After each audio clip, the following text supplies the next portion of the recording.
Reuters, KCNA North Korean leader Kim Jong Un visits the command of the Strategic Force of the Korean People's Army (KPA) in an unknown location in North Korea in this undated photo released by North Korea's Korean Central News Agency.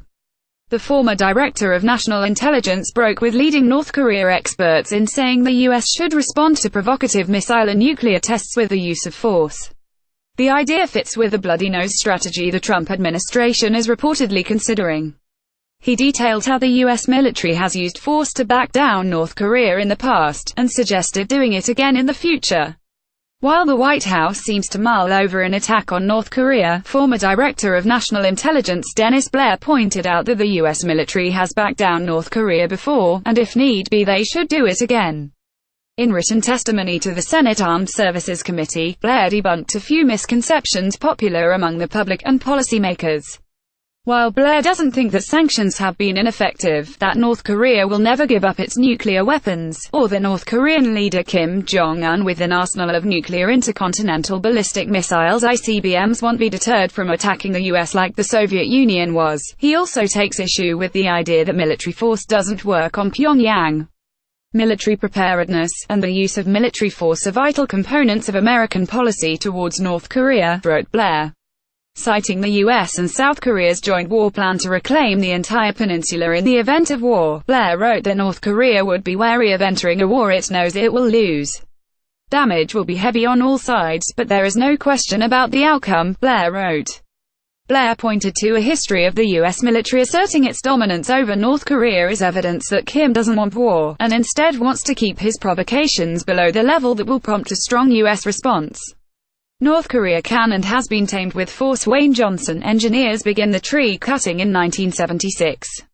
In 1976, U.S. Army and United Nations personnel went into the demilitarized zone between North and South Korea to trim a tree that blocked the view of UN observers. North Korean soldiers showed up and killed two of the U.S. Army officers with their own axes they had set aside while pruning the tree. Within hours, U.S., South Korean, and UN personnel returned with a massive convoy of military vehicles, attack helicopters, and soldiers trained in martial arts with axes. They came without warning and removed the tree entirely. The North Koreans could do little but watch in the face of a resolute, united front against them. Every time the U.S. ROC response has been relevant and strong, supported by contingency plan preparations that make it clear that if North Korea escalates the alliance is ready for major war, North Korea backs down. It will later in the future commit further and different provocations, but it will retreat in the near term, Blair wrote. Similarly, in 1994, when the U.S. cooked up plans to bomb a North Korean nuclear reactor, Pyongyang soon submitted to talks, though they ultimately backed out. What is Pyongyang going to do about it? Thomson Reuters. A U.S. Air Force B-1B bomber flies over Osan Air Base in Pyongyang. In light of that, the U.S. and its allies should respond promptly and disproportionately to North Korean provocations such as missile tests that land on or near American, South Korean or Japanese territory and nuclear tests in the Pacific Ocean, Blair wrote, referring to North Korea's standing threat to detonate a nuclear missile over the Pacific Ocean or to fire missiles at U.S. military bases in Guam.